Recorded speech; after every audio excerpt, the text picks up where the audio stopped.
ప్రభునందు ప్రియమైన దేవుడి బిడ్డలారా, అందరికీ యేసుక్రీస్తు పరిశుద్ధ నామంలో సాయంకాలపు వందనాలు తెలియజేస్తున్నాను. క్రీస్తు కుటుంబాల ఆదివారపు సాయంకాల ఆరాధనకు మిమ్మల్ని ప్రేమతో ఆహ్వానిస్తున్నాం. తలలు వచ్చి ప్రార్థన చేసుకొని ఆరాధన క్రమాన్ని ప్రారంభం చేసుకున్నాం. పరిశుద్ధుడు అయిన మా తండ్రి, ప్రేమపూర్ణుడు అయిన దేవ, దయగల తండ్రి, నీకు వందనాలు. గడిచిన ఆదివారం నుండి మరొక నూతన ఆదివారాన్ని మా విశ్రాంతి జీవితంలో దయచేసినందుకై వందనాలు. ఈ నూతన ఆదివారం మా కుటుంబాలకు మాకు దీవులు కలుగుంటానికి ఈ ఆరాధనలో నీ ఆత్మ సహాయాన్ని మాతో ఉంచమని, ఈ ఆరాధనయు క్రమంగాను మర్యాదగా జరిగినట్లుగా పరిశుద్ధాత్మ దేవుని నడిపింపు మాలో ప్రసాదించమని మా ప్రభు అయిన యేసు పేరు వేడుకొని ప్రార్థిస్తున్నాం తండ్రి. ఆమేన్.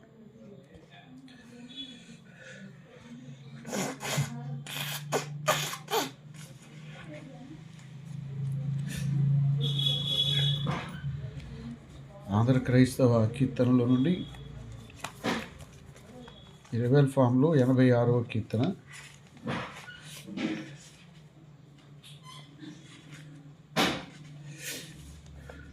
239వ కీర్తన, ఆత్మ నడుపు సత్యములోనికి అనే కీర్తన అందరూ కలిసిపోవడం. మీరు కూడా మీ గృహాల్లో ఆ కీర్తన పాడాలని మనం. ఆత్మ నడుపు సత్యములోనికి పోడే, ఆత్మ నడుపు ఆత్మని సాయంబు అధికంబుగా నిచ్చి, ఆత్మానందముతో దైవారాధనము ఆత్మ నడుపు ఘోర కలుషంబుల దురంబుగా దూలి, పారమార్థిక బుద్ధి గోరునట్టులను ఆత్మ నడుపు అంధత్వము వలన మందమయ్యుండుమా, బెందంబులెల్లని అందు వెలుగుటకు ఆత్మ నడుపు నిర్మల హృదయంబు నిరతంబు మాకిచ్చి, కుర్మిని వరముల గుర్చి దీవినచి ఆత్మ నడుపు సకల మానవులతో అకలంక శుభవార్త ప్రకటించు బల జ్ఞాన నికరంబు నీచి ఆత్మ నడుపు దీవించి పంపుము దైవాత్మ మామును, భావజ్ఞాన మొసగి ప్రభు సేవలోనా ఆత్మ నడుపు ఆత్మ నడుపు సత్యములోనికి పోడే, ఆత్మ నడుపు. వీలున్నవారు లేచి నిల్చొని ఆరాధన క్రమంలో అందరూ కలిసి పాడాలి.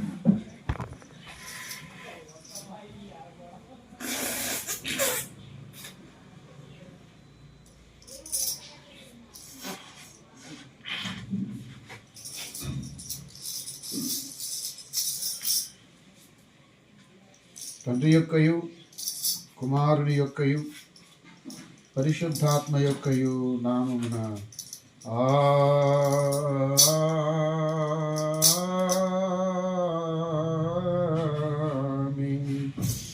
నీ వెలుగును నీ సత్యమును బయలుదేర చేయుము. అవి నాకు త్రోవ చూపును. అవి నీ పరిశుద్ధ పర్వతమునకును నీ నివాస స్థలమునకు నన్ను తోడుకొని వచ్చును. అప్పుడు నేను దేవుని బలిపీఠమునొద్దకు నాకు ఆనంద సంతోషమును కలుగు చేయు దేవుని యొద్దకు చేరుదును. దేవా, నా దేవా, సితారా వాయించుచు నీకు కృతజ్ఞతాస్తుతులు చెల్లించుదను. ప్రభునందు ప్రియులారా, యథార్థ హృదయముతో మన తండ్రి అయిన దేవుని సమీపించి ఆయన ఎదుట మన పాపం నొప్పుకొని మన ప్రభు అయిన యేసుక్రీస్తు పేరట మనకు క్షమాపణ దయచేయమని వేడుకుందాం. ప్రభువు నామము వలననే మనకు సహాయము కలుగుచున్నది. భూమి ఆకాశములను సృజించినవాడు ఆయనే.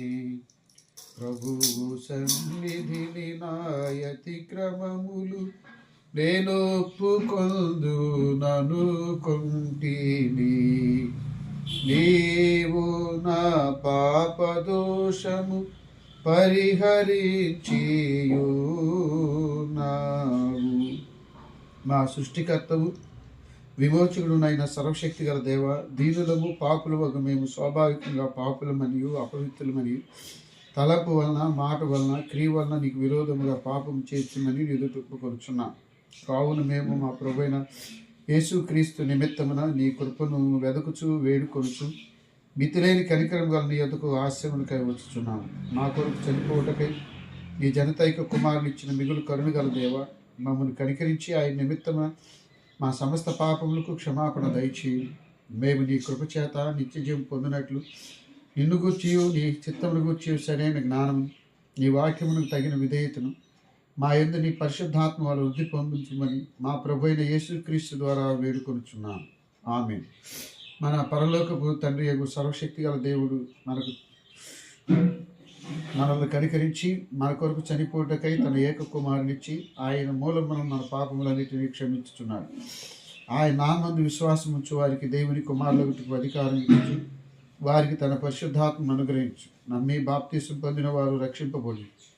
ఓ ప్రభువా, ఈ రక్షణ మా అందరికీ నీ దయచేయి.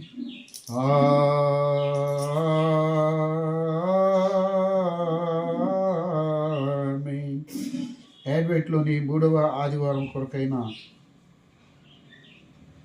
ప్రారంభ గీతం. ఎల్లప్పుడూ ప్రభువునందు ఆనందించుడి, మరలా చెప్పుదును ఆనందించుడి. నీ సకల సహనము సకల జనులకు తెలియబడనీయుడి. ప్రభు సమీపంగా ఉన్నాడు. దేని గురించి చింతింపుడు కానీ ప్రతి విషయంలోనూ ప్రార్థనా విజ్ఞాపనల చేత కృతజ్ఞతాపూర్వకంగా మీ విన్నపాలు దేవునికి తెలియచేయుడి. యెహోవా, నీవు నీ దేశమును కటాక్షం చూపి ఉన్నావు. చెరకపోయిన యాకోబు సంతతిని వెనుకకు రప్పించి ఉన్నావు. తండ్రికి కుమారునికి పరిశుద్ధాత్మకును ఆదియందు ఇప్పుడు ఎల్లప్పుడు యుగయుగము లాదుండునట్లు మహిమ కలుగును గాకమే.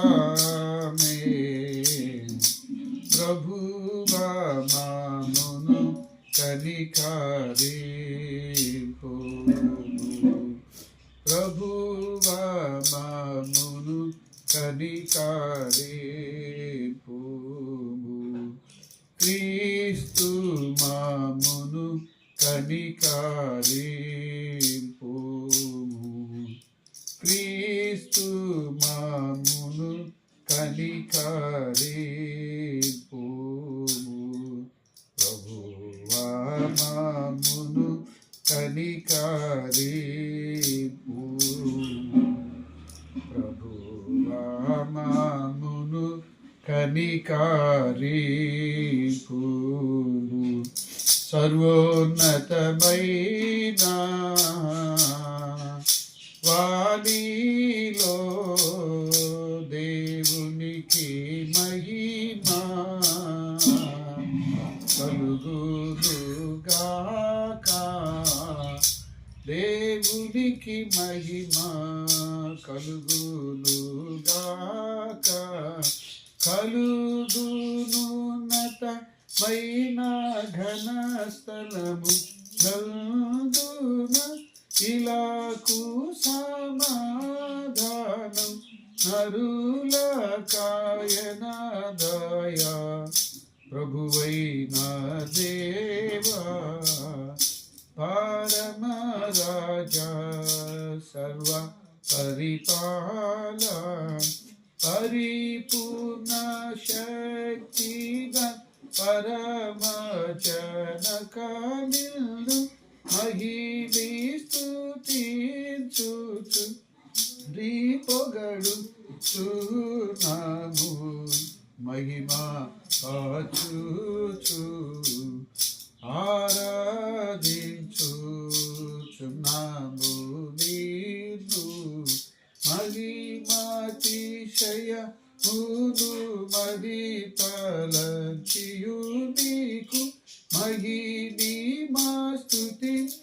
కృతజ్ఞతనిచ్చుచున్నాము ఏకా కుమార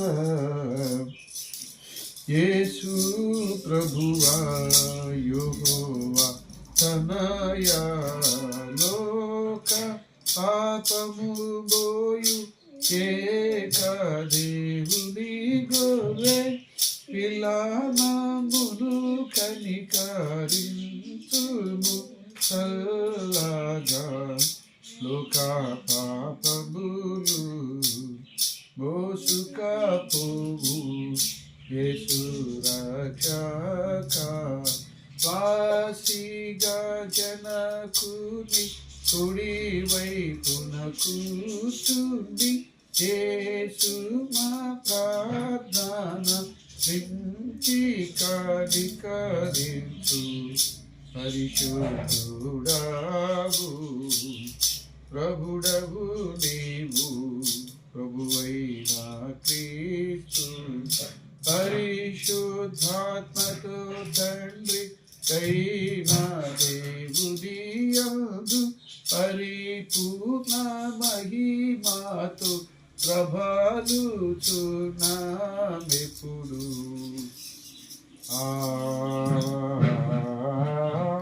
ఆమేన్.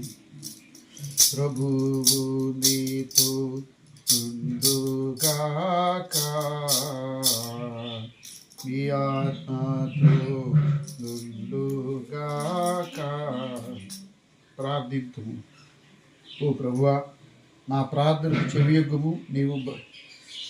నీవు దయతో మాలో ప్రవేశించి మా హృదయాంధకారము తొలగించి మమ్మల్ని వెలిగించమని తండ్రితోనూ పరిశుద్ధాత్మతోనూ సదా ఏకదేవుడై యుగయుగములు జీవించుచు పరిపాలించుచు నిన్ను వేడుకొలుచు ఉన్నాము. ఆమేన్. దయచేసి అందరూ కూర్చోనండి.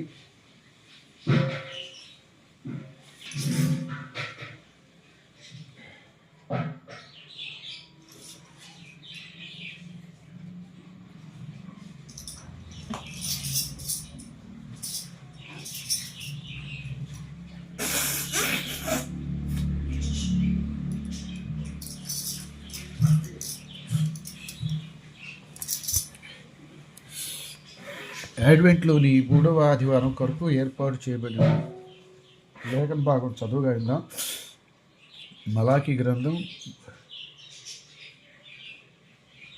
3వ అధ్యాయం మొదటి 6 వచనాలు, రోమాపత్రిక 1వ అధ్యాయం 16 నుంచి 25 వచనాలు, లూకాసు వార్త 1వ అధ్యాయం 38, 56 వచనాలు. జార్జిగా రాలేదా?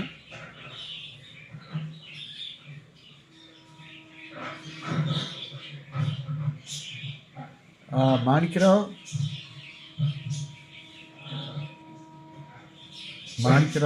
పాత నిబంధన చదువు, పత్రిక కృపము చదువుతుంది, సువార్త టీచర్ గారు చదువుతారు. మాణిక్యం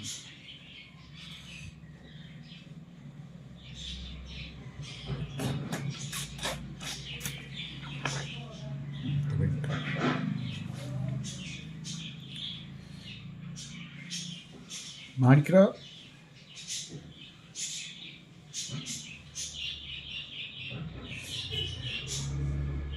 మాణిక్యరావు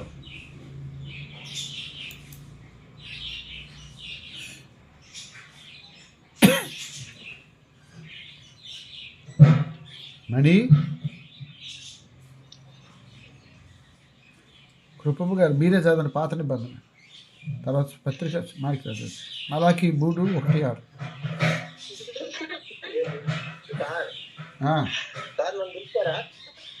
అవును మణి, పాత నిబంధన చదువుతావా? సరే సరే చదవమంటారా? చదివే పాత నిబంధన చదవమంటారా? చదువు మంచి.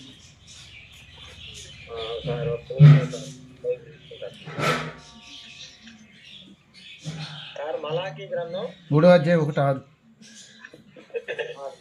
Okay sir.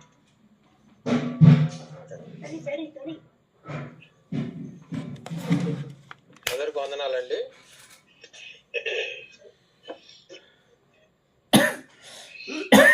ఆగమన కాలంలోని 3వ ఆదివారమునకై ఏర్పాటు చేయబడిన పాత నిబంధన పాఠ్య భాగము ప్రవక్త అయిన మలాకి రాసిన గ్రంథం 3వ అధ్యాయం 1 నుండి 6 వచనాలు. ఇదిగో, నాకు ముందుగా మార్గము సిద్ధపరచుటకై నేను నా దూతను పంపుచున్నాను. మీరు వెదకుచున్న ప్రభు అనగా మీరు కోరు నిబంధన దూత తన ఆలయమునకు హఠాత్తుగా వచ్చును. ఇదిగో, ఆయన వచ్చుచున్నాడని సైన్యములకు అధిపతియగు యెహోవా సెలవిచ్చుచున్నాడు. అయితే ఆయన వచ్చు దినమును ఎవరు సహింపగలరు? ఆయన అగుపడగా ఎవరు ఓర్వగలరు? ఆయన కంసాలి అగ్ని వంటివాడు, చాకల వాణి సబ్బు వంటివాడు, వెండిని శోధించి నిర్మలము చేయువాడైనట్లు కూర్చునియుండును. లేవీయులు నీతిని అనుసరించి యెహోవాకు నైవేద్యములు చేయనట్లు వెండి బంగారం నిర్మలము చేయ రీతిని ఆయన వారిని నిర్మలను చేయు. అప్పుడు మునుపటి దినములలో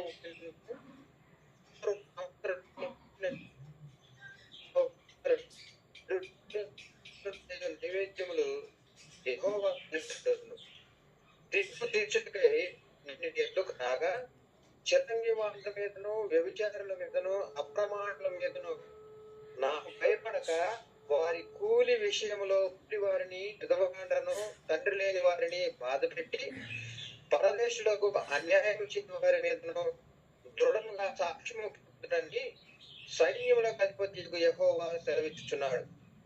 యెహోవానైన నేను మార్పు లేని వాడను గాక.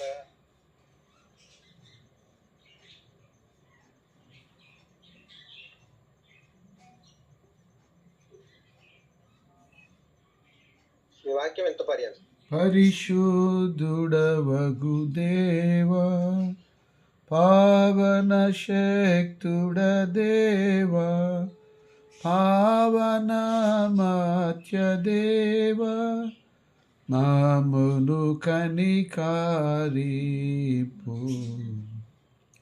పత్రిక పాఠం రోమాపత్రిక 1వ అధ్యాయం 16 నుండి 25 వచనాలు కృపముగా చదువుతారు.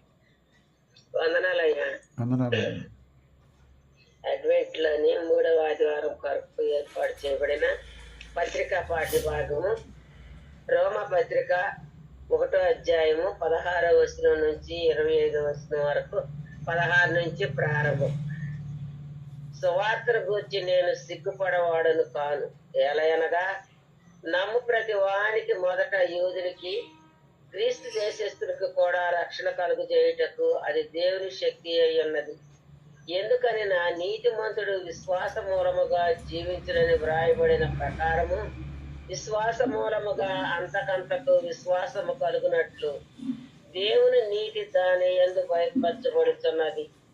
దుర్నీతి చేత సత్యమును అడ్డగించు మనుషుల యొక్క సమస్త భక్తిహీనత మీదను దుర్నీతి మీదను దేవుని కోపము పరలోకము నుండి బయలుపరచబడుతున్నది. ఎందుకనగా దేవుని గూర్చి తెలియ శక్యమనే ఏదో అది వారి మధ్య విసితమై ఉన్నది.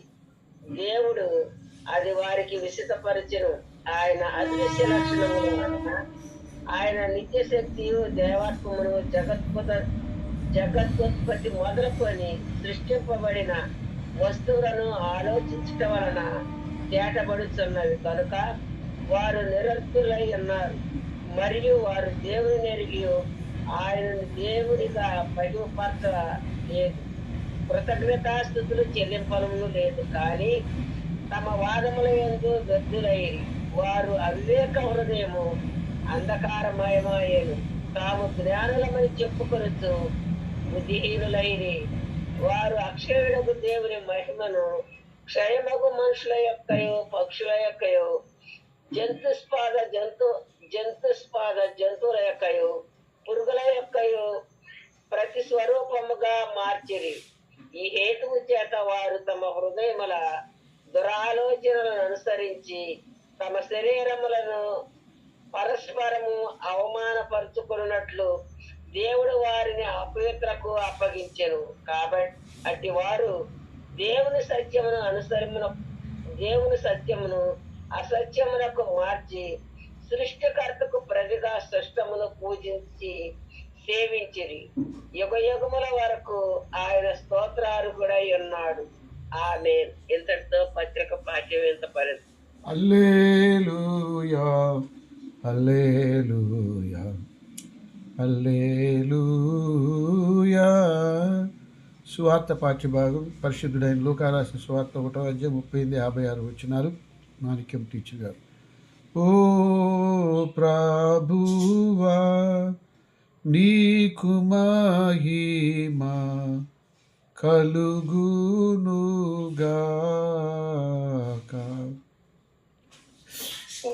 పాస్టర్ గారండి, వందనాలండి. క్రీస్తు కుటుంబంలోని సభ్యులందరికీ నా వందనాలండి. అడ్వెంట్లోని 3వ ఆదివారంలో ఏర్పాటు చేయబడినటువంటి సువార్త పాఠ్య భాగము లూకా సువార్త 1వ అధ్యాయము 39వ వచనం నుంచి 55వ వచనం 39వ వచనం ప్రారంభం. ఆ దినముల యందు మరియ లేచి యూదా ప్రదేశంలోని కొండసీమలోనున్న ఒక ఊరికి త్వరగా వెళ్లి జకర్యా ఇంటిలో ప్రవేశించి ఎలిజబెత్తుకు వందనము చేసెను. ఎలిజబెత్ మరియ యొక్క వచనము వినగానే ఆమె గర్భంలో శిశువు గంతులు వేశాను. అంతటా ఎలిజబెత్ పరిశుద్ధాత్మతో నిండుకొనినదై బిగ్గరగా ఇట్లనెను, స్త్రీలలో నీవు ఆశీర్వదింపబడిన దానవు, నీ గర్భఫలమును ఆశీర్వదింపబడును. నా ప్రభువు తల్లి నా యొద్దకు వచ్చుట నాకేలాగు ప్రాప్తించెను. ఇదిగో నీ శుభవచనము నా చెవిని పడగానే నా గర్భంలోని శిశువు ఆనందంతో గంతులు వేశాను. ప్రభువు ఆమెకు తెలియచేయించిన మాటలు సిద్ధించును గనుక నమ్మిన ఆమె ధన్యురాలనెను. అప్పుడు మరియ ఇట్లనెను, నా ప్రాణము ప్రభువును గనపరచుచున్నది. ఆయన తన దాసురాలి దీనస్థితిని కటాక్షించెను. నా ఆత్మ నా రక్షకుడైన దేవుని యందు ఆనందించెను. సర్వశక్తిమంతుడు నాకు గొప్ప కార్యములు చేశాను కనుక ఇది మొదలుకొని అన్ని తరముల వారును నన్ను ధన్యురాలని అందురు. ఆయన నామము పరిశుద్ధము. ఆయనకు భయపడు వారి మీద ఆయన కనికరము తరతరములకు ఉండును. ఆయన తన బాహువుతో పరాక్రమం చూపెను. వారి హృదయముల ఆలోచన విషయమై గర్విష్ఠులను చెదరగొట్టెను. సింహాసనముల నుండి బలవంతులను పడదోసి దీనులనెక్కించెను. ఆకలి కొనిన వారిని మంచి పదార్థములతో సంతృప్తి పరిచి ధనవంతులను వట్టి చేతులతో పంపివేశెను. అబ్రహామునకును అతని సంతానమునకును యుగాంతము వరకు తన కనికరము చూపి జ్ఞాపకము చేసి పొందునని మన పితరులతో సెలవిచ్చినట్లు ఆయన సేవకుడైన ఇశ్రాయేలునకు సహాయము చేశాను. ఈ వాక్యం ఇంత. ఓ క్రీస్తు నీకు స్తోత్రము కలుగునుగాక. అందరం అలాగే నిలిచి నుండి అపోస్తుల విశ్వాస ప్రమాణాలు ఒప్పుకుందాం. భూమి ఆకాశములను సృజించిన తండ్రి అయిన దేవుణ్ణి నమ్ముచున్నాను. ఆయన ఏక కుమారుడు మన ప్రభు అయిన యేసు క్రీస్తు నమ్ముచున్నాను. నా పరిశుద్ధాత్మ వల్ల గర్భం ధరింపబడి కన్యైన మరీ పుట్టి కొద్ది పిల్లల అధికారం వేయబడి చనిపోయి సమాధి చేయబడింది. అదృశ్యలో దిగినండి అందులో నుండి 3వ దినమున లేచి పరలోకమునకెక్కి సర్వశక్తి గల తండ్రి అయిన దేవుని కుడి చేతి వైపున కూర్చుండి ఉన్నాను. సజీవులకును మృతులకు తీర్పు చేయుటకు అక్కడి నుండి వచ్చిన నేను నమ్ముచున్నాను. పరిశుద్ధాత్మ నమ్ముచున్నాను. పరిశుద్ధ క్రైస్తవ సంఘముకు పరిశుద్ధుల సహవాసమును పాపక్షమాపణ శరీర పునరుద్ధానమును నిత్య జీవమును ఉన్నమని నమ్ముచున్నాను. ఆమేన్. దయచేసి కూర్చోండి.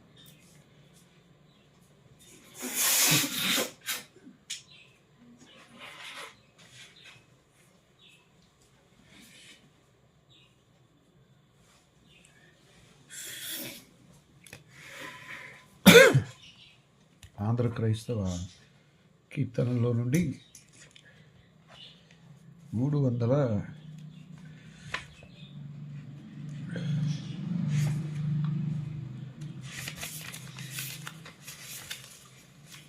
ఫామ్లో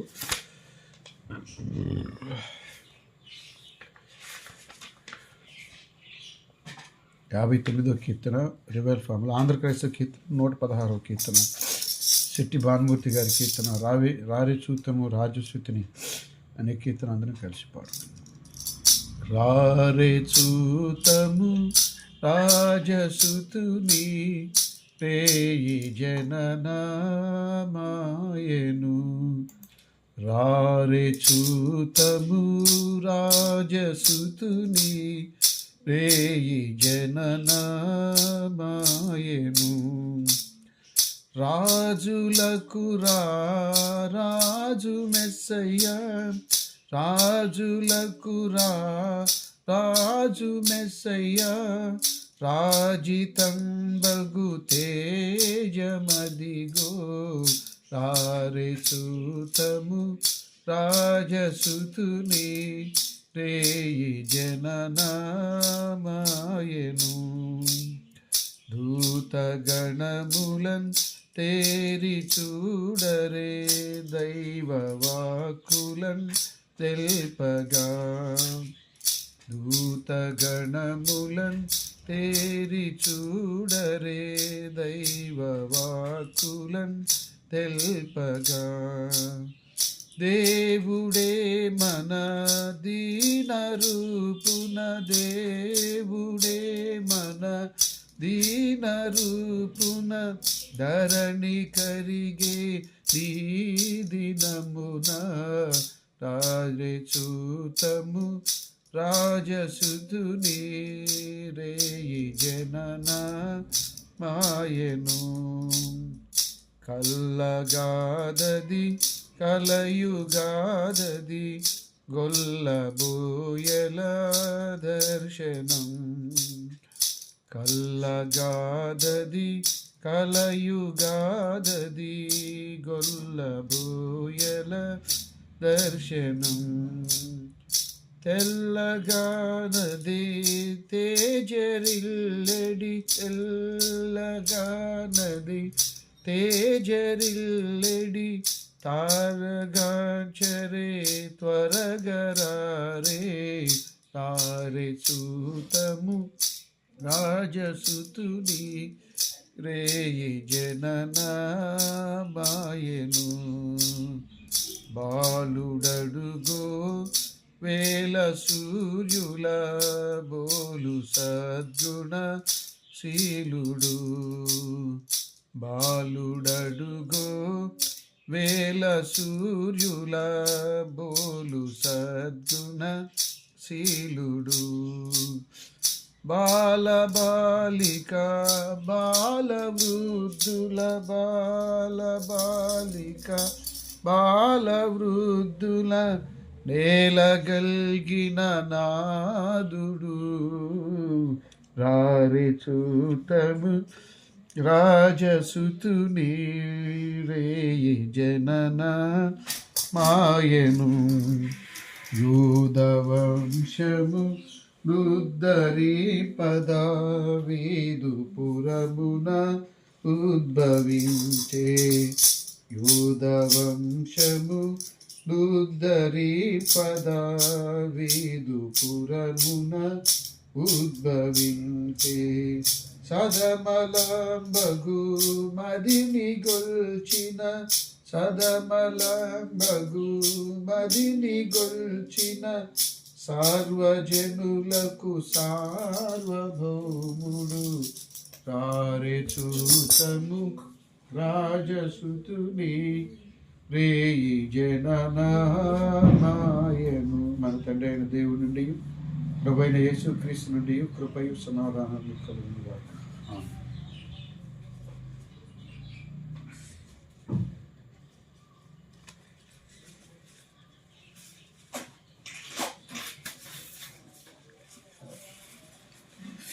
దయచేసి అందరూ కూర్చోనండి. ప్రభునందు ప్రియమైన వాళ్ళారా, దేవుని మహాకృపను బట్టి మరొక నూతన ఆదివారం సాయంత్రం ఈ అడ్వెంట్ కాలంలో ఆయన్ని సేవించడానికి దేవుడు మనకి ఇచ్చిన ఈ అవకాశాన్ని బట్టి దేవునికి వందనాలు. మీకు కూడా ప్రత్యేకంగా శుభములు తెలియజేస్తున్నా. క్రిస్మస్ కాలంలో మరి 3వ ఆదివారానికి వచ్చేసాం. నేటి దినం కొరకు ఏర్పాటు చేయబడిన లేఖన భాగాల్లో మలాకీ గ్రంథం 3వ అధ్యాయం 1-6 వచనాలు, రోమాపత్రిక 1వ అధ్యాయం 16 నుండి 25 వచనాలు, లూకాసు వార్త 1వ అధ్యాయం 38, 56 వచనాలు. ఈ 3 పాఠ్య భాగాల్లో గుండా ఉద్దేశించిన ఆలోచనలు మీ ముందు ఉంచాలని తలస్తున్నాను. మలాకి గ్రంథం 3వ అధ్యాయం 2వ వచనం.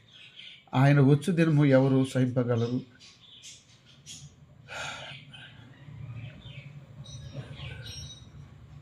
దుర్నీతి చేత సత్యమును అడ్డగించు మనుషుల యొక్క సమస్త భక్తిహీనత మీద దేవుని కోపము పరలోకం నుండి బయలువెళ్ళుచున్నది. ప్రభునందు ప్రియమైన దేవుని బిడ్డలారా, పాత నిబంధనలో దేవుడు రాబోతున్నాడు, దాన్ని యెహోవా దినంగా నిర్ధారించారు.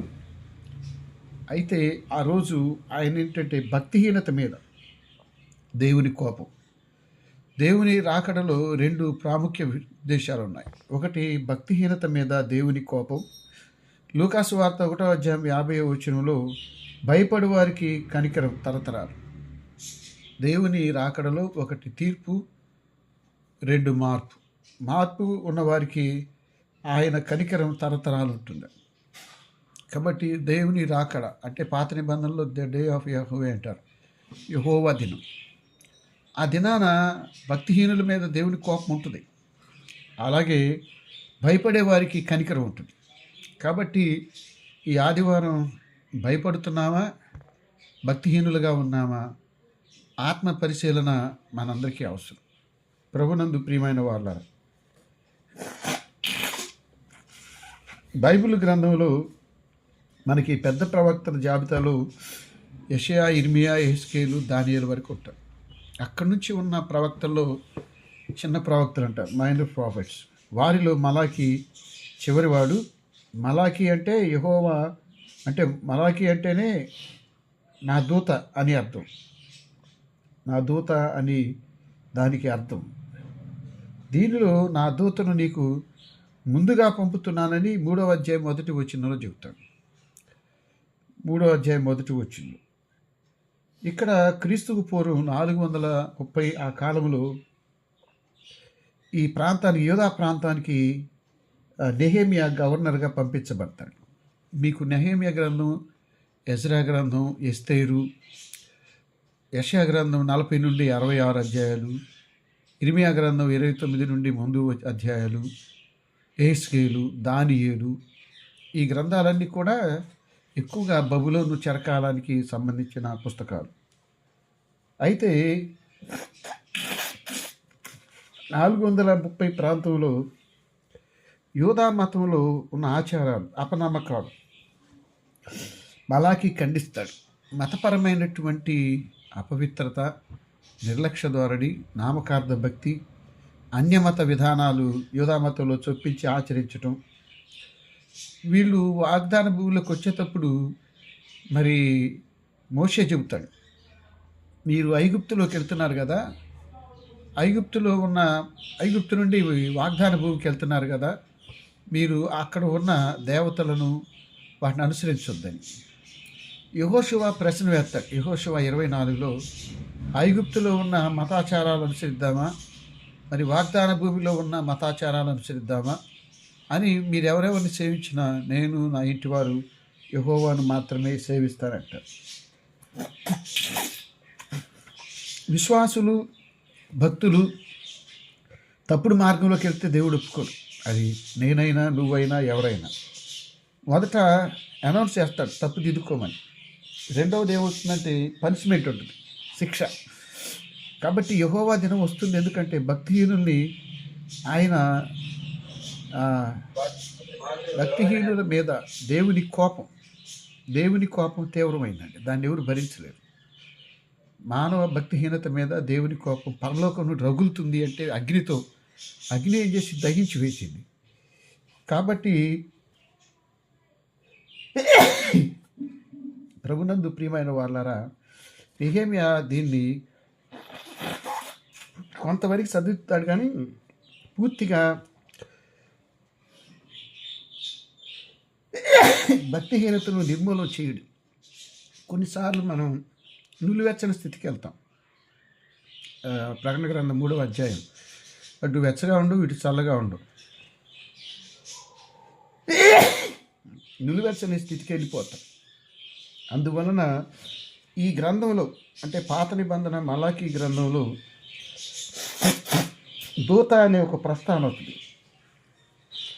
రెండు రాజ్యాల మధ్య యుద్ధం వచ్చినప్పుడు కానీ, ఇద్దరు వ్యక్తుల మధ్య కానీ ఏవైనా ఇబ్బంది వస్తే ఒక దూతను పంపుతారు. ఆ దూత రెండు వర్గాలను కూర్చోబెట్టి సంధి చేయటం లేదా సమాధానపరిచి నష్ట నివారణ లేకుండా ఆ నష్ట నివారణ జరిగించటం. వ్యక్తులు కానీ దేశాల మధ్య కానీ ప్రజల మధ్య సమాధానపరచడానికి ఒక దూతను పంపుతారు. రాజ్యాల మధ్య కానీ ప్రజల మధ్య కానీ ఆ పరిస్థితులు చక్కదిద్ది రాజు ఓ ప్రత్యేక దూతను నియమించుకుంటాడు. ఇక్కడ దేవుడు కూడా అలాంటి నిర్ణయాన్ని చేశాడు. మనకి పాత నిబంధనలో ఓ వ్యక్తి ఎవరు అంటే 24వ అధ్యాయం అధికారం 2వ వచనంలో ఎలియాజరు అబ్రహాము కుమారుడు, తర్వాత రిబ్కా కుటుంబం, ఈ రెండు కుటుంబాల మధ్య వివాహ బంధాన్ని ఏర్పరచడానికి ఆయన మధ్యవర్తిగా దేవుడు అబ్రహాం అంటాడు 24లో, యెహోవా తన దూతను నీకు ముందుగా పంపుతాడు, ఆయనే చూసుకుంటాడు. అంటే తన దాసుని యొక్క బిడ్డ వివాహానికి దేవుడు తీసుకుంటున్న శ్రద్ధ. అప్పుడు ఎలియాజరు వెళుతూ తాను మోకరించి ప్రార్థన చేస్తాడు, ఒంటెల చేత కూడా మోకరించి ప్రార్థన చేపిస్తాడు. ఆ విధానంలో మరి అబ్రహాం ఎప్పుడు ఆదికాండం 12వ అధ్యాయం బయటకు వచ్చాడు, 75 సంవత్సరాలు. ఇప్పుడు 100 తర్వాత ఇస్సాకునిచ్చాడు. మరి శారమ్మ గారు చనిపోయారు. ఇస్సాకు కూడా 40 సంవత్సరాలు దాదాపు అవుతాయి.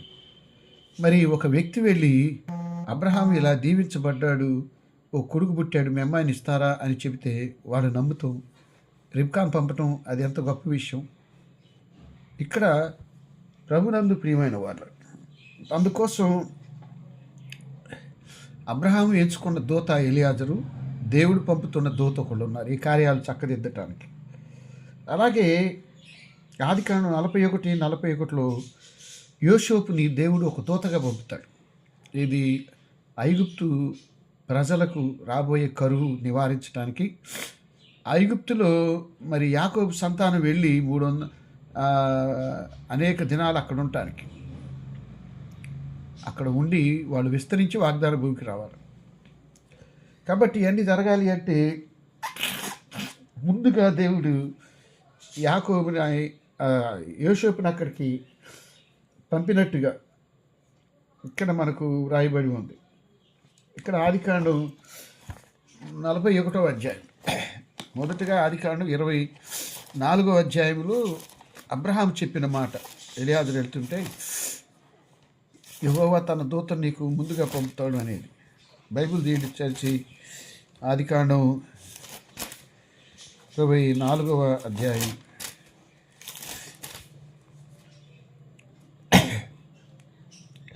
7వ వచనం ఏమన్నాడు? పరలోకపు దేవుడు యెహోవా తన దూతను నీకు ముందుగా పంపుతాడు. ఇక 41వ అధ్యాయం 41వ వచనంలో యోసేపు చెప్పిన మాటలు ఏం చెబుతున్నాడు చదువుతాను వినండి. ఏమన్నాడు? మరియు యోసేపుతో ఫరో నేనే, ఆయన నీ సెలవులేక ఐగుప్తు మంత్రులు ఏ మనుషుడును తన చేతులైన కాళ్ళను ఎత్తకూడదని. 41వ వచనం, నీవు నా ఇంటిపై అధికారిగా ఉండవలను, నా ప్రజలకు నీకు విధేయులైందురు, సింహాసనం విషయంలో తప్ప నేను పైవాడును అని చెప్పటం. అంటే ఇక్కడ ఐగుప్తు దేశంలోకి మొదటగా వెళ్ళి ఇశ్రాయేల్ ప్రజలు ఐగుప్తులో 430 సంవత్సరాలు ఉండటానికి దేవుడి ద్వారాలు తెరిచి దానికి యోసేపును ఒక దూతగా వాడుకున్నట్లు మనం గమనించగలం. ఆ తరువాత ప్రభునందు ప్రియమైన వాళ్ళారా, ఈ మలాకి గ్రంథం 3వ అధ్యాయం 1వ వచనంలో ఇదిగో అంటే ఒక ప్రకటన చేయటాన్ని ఇదిగో అనే ఒక మాటతో చెబుతారు. ఇదిగో. అలాగే లూకాసు వార్త 2వ అధ్యాయంలో కూడా అక్కడ దేవదూత గొల్లలకు చెబుతున్నప్పుడు ఇదిగో ప్రజలందరికీ కలగబో మహా సంతోషకరమైన శుభవర్తమాన పదవి వచ్చింది. అది ఇదిగో అనేది ఒక పెద్ద ప్రకటన చేసేటప్పుడు ఆ పదంతో మొదలు పెడతారు. ఇదిగో ప్రజలందరికీ కలగబో మహా సంతోషకరమైన సువర్తమానం. ఇక్కడ దూత గురించి 2 విషయాలు. దేవుడు దూతను పంపుతాడు, ఆ దూత మాట వినకపోతే తర్వాత తీర్పు పంపుతాడు. కొత్త నిబంధన 2 విషయాలతోనే ఉంటుంది. కొత్త నిబంధన పండితులు చెప్పిన అభిప్రాయంలో ఒకటి మార్పు లేదా తీర్పు. మలాకీ తర్వాత 400 సంవత్సరాలు నిశ్శబ్ద కాలం. దేవుడు ఎవరితో మాట్లాడాడు. జనులు భక్తి బలంగా లేదు. బోధకులు సేవకులు బలమైన సేవ చేయలేదు. తర్వాత బాప్తిస్మ ఇచ్చే యోహాను వచ్చాడు. 3వ అధ్యాయం మత్తయి సువార్తలో ఆయన 2 చెబుతాడు. పరలోక రాజ్యం సమీపించింది, మారు మనసు పొందండి. అది ప్రకటన. మార్పు రాకపోతే వెంటనే కింద వచ్చిన చెబుతాడు. ఇప్పుడే గొడ్డలి చెట్ల వేరు కింద ఉంది. అంటే దేవుడు నీకు ఇచ్చిన అవకాశాన్ని, ఆయుష్కాలాన్ని మార్పుకు ఉపయోగించుకుంటే అది నీకు దీవెన. కాకపోతే తీర్పుకి సిద్ధం అవ్వాలి. ఇప్పుడే గొడ్డలి చెట్ల వేరునున్నది అంటాడు. మంచి ఫలములు ఫలించిన ప్రతి చెట్టు నరకబడుతుందని. మంచి ఫలాలంటే ఇప్పుడు చెట్టుని వేసుకుంటే కాయలు తినాలనుకుంటారు. ఒక పశువుని పెంచుకుంటే గేదెని పాలు తాగాలనుకుంటారు. కాయలు లేని చెట్టును ఉండనిస్తారా? పాలు ఇవ్వని గేదెని ఉండనిస్తారా? కదా. కాబట్టి మంచి ఫలాలు, ఆత్మఫలాలు గలతీ పత్రిక 5:20 చెబుతాడు. ప్రేమ, శాంతి, సమాధానం అక్కడ చెబుతాడు. అక్కడ చెప్పినట్లు మంచితనం, సాత్వికం, ఆశా నిగ్రహం ఇవన్నీ ప్రభునందు ప్రియమైన వాళ్ళారా ఫలించాలి. విశ్వాసులు ఆత్మఫలాలు ఫలించాలి. కారు ద్రాక్షాలు కాయకూడదు. యెషయా గ్రంథం 5వ అధ్యాయంలో చెబుతాడు. నేను ద్రాక్ష తోటను నాశాను, దానికి చేయాల్సిందల్లా చేశాను, బురుజులు కట్టించాను, దానికి ఎన్నో చేశాను, కానీ అది కారు ద్రాక్షలు కాసింది. కొన్నిసార్లు క్రైస్తవ విశ్వాసులు దేవునికి అవసరం లేని పనులు చేస్తారు, దేవునికి విరోధమైనవి చేస్తారు. అవి కారు ద్రాక్షలు. కాబట్టి ఇక్కడ 3వ అధ్యాయంలో ఇదిగో నా దూతను నీకు ముందుగా పంపుతున్నాను. 1 మార్పు, 2 తీర్పు. యెషయా గ్రంథం 40వ అధ్యాయం 3వ వచనానికి వెళ్తాం. దయచేసి దైవ గ్రంథాలు చూడండి. యెషయా గ్రంథం 40వ అధ్యాయం 3వ వచనానికి వెళ్తే అక్కడ వ్రాయబడ్డ మాటలు. అంటే బాప్తిస్మ ఇచ్చే యోహాను గురించి అక్కడ ప్రస్తావిస్తాడు. ఆలకించుడు అడవిలో ఒకడు ప్రకటించున్నాడు, ఎడారిలో యెహోవాకు మార్గం సిద్ధపరచుడి అని. ఇక్కడ జకరియా ఎలిజబెత్ల కుమారుడు యోహాను. యోహాను వాస్తవంగా యాజక వంశంలో పుట్టాడు, కానీ దేవుడు అతన్ని ప్రవక్తగా పిలుచుకున్నాడు. ఇర్మియా కూడా యాజక వంశంలోనే పుట్టాడు, కానీ దేవుడు ఆయన్ని ప్రవక్తగా వినియోగించుకున్నాడు. ప్రభునందు ప్రియమైన దేవుని బిడ్డలారా, ఈ 40వ అధ్యాయంలో చెప్పిన 3వ వచనం, మత్తయి సువార్త 3వ అధ్యాయం మొదటి 3 వచనాల్లో కూడా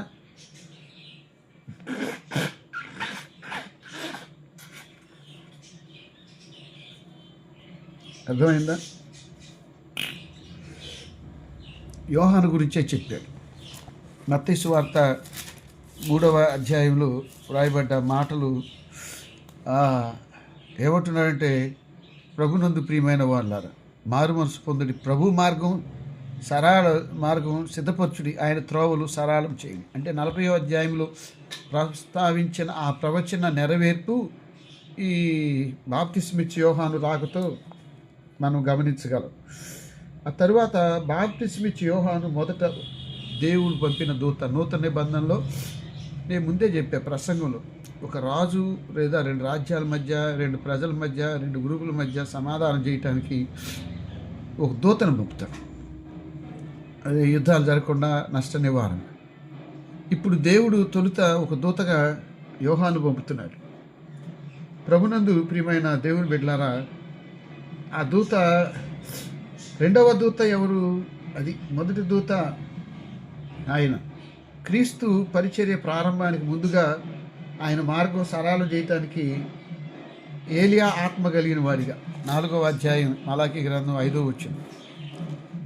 ఏలియా ఆత్మ కలిగిన వాడిగా ఆయన పంపుతాడు. 4వ అధ్యాయం 5వ వచనం నేను చదువుతాను. ఏముంది? యెహోవా నియమించిన భయంకరమైన మహాదినం రాకముందు నేను ప్రవక్త యగు ఏలియాను నీ ఎదురు పంపుతాను. ఏలియా ఎక్కడి వాడు? 1 రాజుల గ్రంథం 17వ అధ్యాయం, ఆ తర్వాత 2వ రాజుల గ్రంథం 2వ అధ్యాయం మధ్య ఉంటాడు.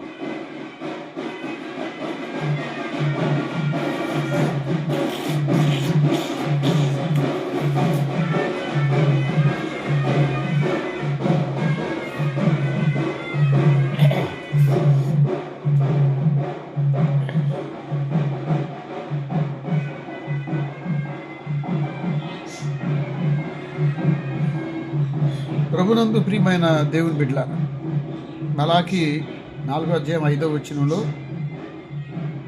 యెహోవా నియమించిన భయంకరమైన మహాదినం రాకముందు నేను ప్రవక్త యగు ఏలియాను మీ వద్దకు పంపుతాను. నేను వచ్చి దేశమును శపించకుండానట్లు అతడు తండ్రుల హృదయాలు పిల్లల తట్టు, పిల్లల హృదయాలు తల్లుల తట్టు. సమాధానం వాళ్ళ మధ్య. ఇక్కడ ప్రభునందు ప్రియమైన వాళ్ళారా, ఆయన ఏలియా ఆత్మ కలిగిన వానిగా వస్తాడన్నారు. ఇక రెండవది ఎవరంటే వడంబడిక దూత. ఇక్కడ ఇద్దరు దూతలు, దేవుని దగ్గర ఉండే దూతలు ఉన్నారు. దేవుడు పంపే మొదటి దూత ఎవరు? ఏలియానే. ఇక రెండవ వ్యక్తి దూత ఎవరంటే వడంబడిక దూత, అంటే నిబంధన దూత ఎవరు? ప్రభు అయిన యేసుక్రీస్తు. యెషయా గ్రంథం 42:6 కొంత వివరణ ఉంటుంది. యెషయా గ్రంథం 42 6 నేను చదువుతున్నాను. ఏముంది? గుడ్డివారి కన్నులు తెరుచుటకును, బంధింపబడిన చెరసాల నుండి వెలుపులు తెచ్చుటకును, చీకటిలో నివసించే వారిని బందీగృహం వెలుపు తెచ్చుటకు యెహోవానకు నేనే నీతి విషయంలో నిన్ను వెలికి చేయి పట్టుకొని ఉన్నాను. నిన్ను కాపాడి ప్రజల నిబంధనగాను అన్యజనులకు వెలుగా నియమించి ఉన్నాను. కాబట్టి ఈ నిబంధన దూత ప్రభు అయిన యేసుక్రీస్తుని నిబంధన దూతగా వ్రాస్తూ ఉన్నాడు. ప్రభునందు ప్రియమైన దేవుని బిడ్డలారా, ఇర్మియా గ్రంథం 31:31 ఇర్మియా గ్రంథం 31:31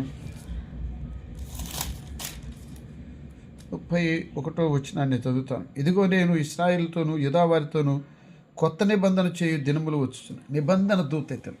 మనకి new testament, old testament, new testament రెండు ఉన్నాయి. కాబట్టి ఆయనే మార్గం సిద్ధపరిచే దూత. బాప్తిస్మిచ్చే యోహాను, యేసేమో నిబంధన దూత. క్రొత్త నిబంధన యేసుక్రీస్తు ద్వారాగానే జరిగింది.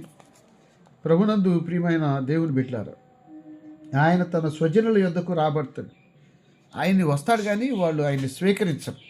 మీకు యోహాను రాసిన సువార్తలో 1వ అధ్యాయంలో 11 ఆయన తన స్వజనుల యొద్దకు వచ్చెను, వారు ఆయన్ను నిరాకరించారు, దేవుడిగా ఒప్పుకోలేదు.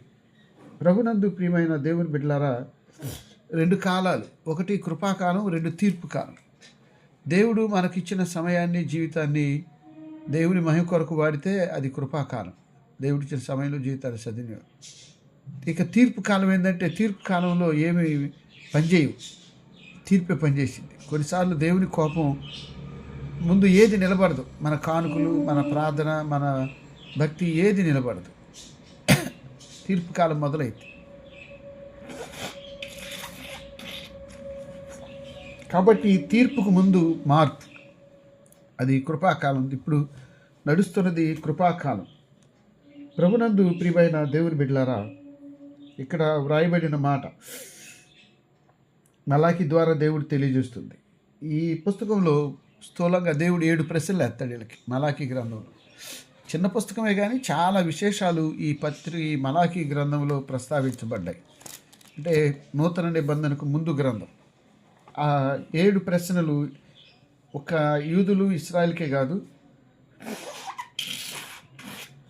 యావత్తు మానవాళికి ఈ ప్రశ్నలు వేసినట్టు మనం గమనించాలి.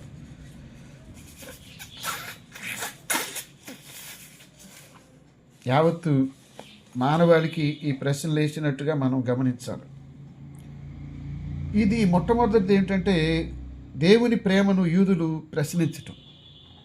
దేవుడేమో వాళ్ళు ప్రేమిస్తున్నాడు, వాళ్ళేం ప్రశ్నిస్తున్నారు. అప్పుడప్పుడు తల్లిదండ్రులను బిడ్డలు ప్రశ్నిస్తూ ఉంటారు. ఇక్కడ దేవుణ్ణి ఇశ్రాయేలీలు బిడ్డలే కదా, వాళ్ళే ప్రశ్నిస్తున్నారు ఆయన ప్రేమను.